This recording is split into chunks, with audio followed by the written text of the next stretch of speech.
petite vidéo sur la présentation du matériel dont on peut avoir besoin. Donc j'ai mis toute une série de petites choses. Alors bien entendu, il n'y a pas tout. Là, j'ai mis ce que j'avais qui traînait dans les cartons.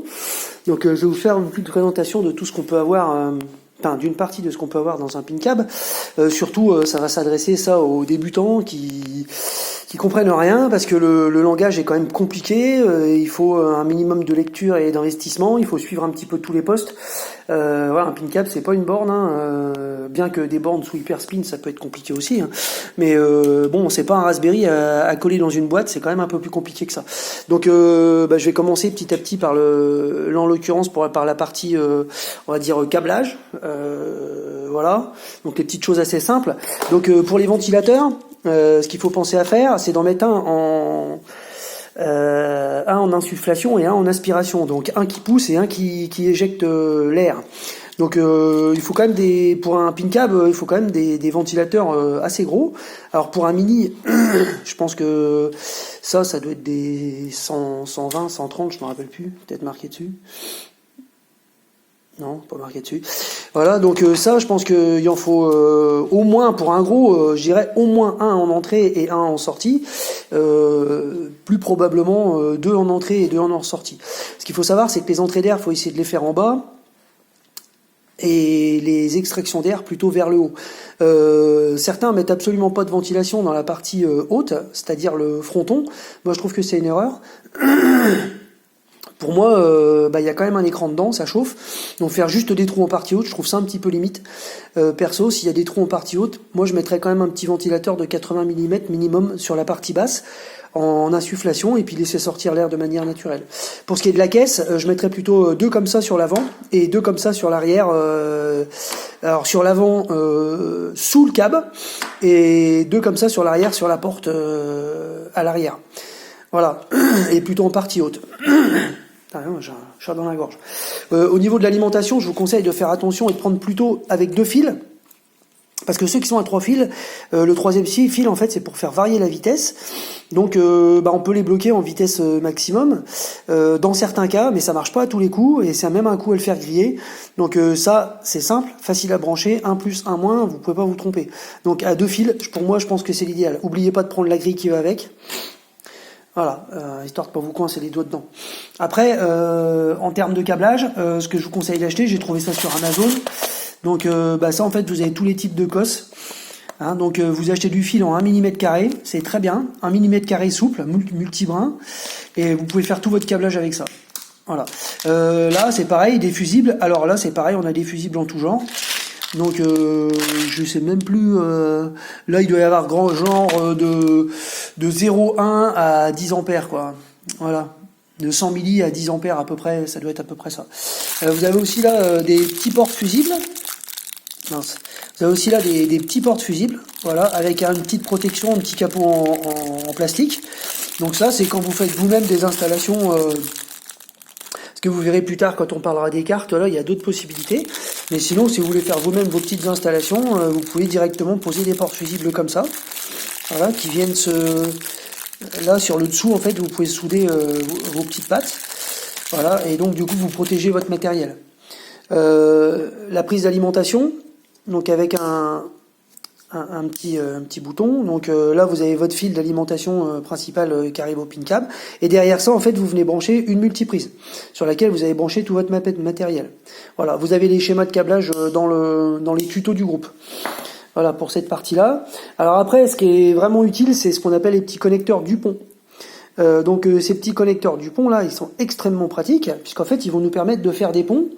Des petits ponts d'une carte KL25Z. Alors vous voyez par exemple là, sur cette carte là, et en fait nos Dupont ils sont connectés sur des petits pins comme ça. Voilà, et ça nous permet de faire le lien entre les différentes cartes. Donc en l'occurrence, entre la carte d'Arnoz et la KL25Z, bon là c'est une KL que j'avais acheté avant. Maintenant vous pouvez acheter les KL chez Hardcab en préconfiguré avec directement les pins dessus. Donc il n'y a plus qu'à venir clipser dessus. Alors il faut bien faire attention, il y en a des mâles, mâles. Voilà, il y a des femelles, et il y a un petit peu toutes les longueurs et toutes les tailles. Ça vaut rien, hein. Sur Amazon, vous pouvez acheter des kits complets pour 3 fois rien. Vous pouvez aussi acheter les petites pins comme ça.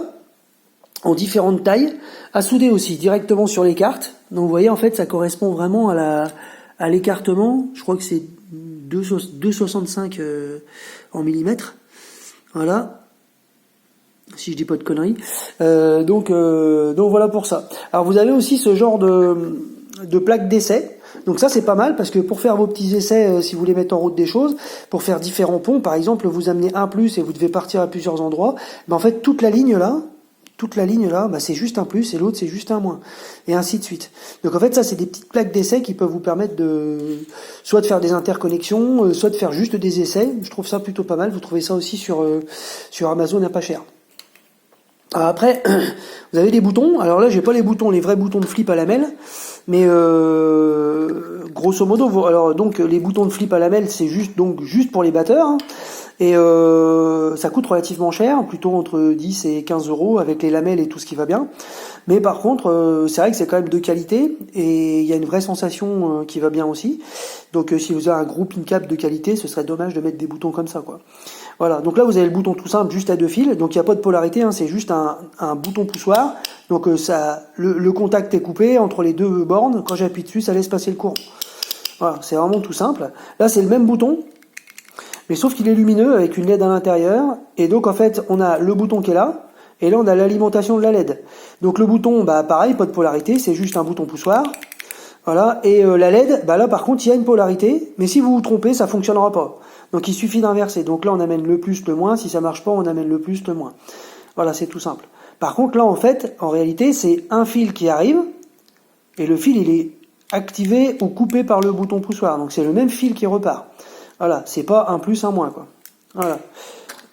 Ici, c'est exactement le même bouton, sauf que là on a le bouton poussoir, voilà, donc ça c'est le bouton poussoir, donc il n'y a toujours pas de polarité, il n'y a pas de sens, on s'en fout de l'endroit où on vient brancher le fil qui arrive de la carte et le fil qui repart à la commande, et là on a notre alimentation de la LED. Donc comme tout à l'heure, si vous vous trompez, bah, la LED elle va pas s'allumer, si vous branchez dans le bon sens, et bah, la LED elle va s'allumer, voilà, c'est aussi con que ça, quoi.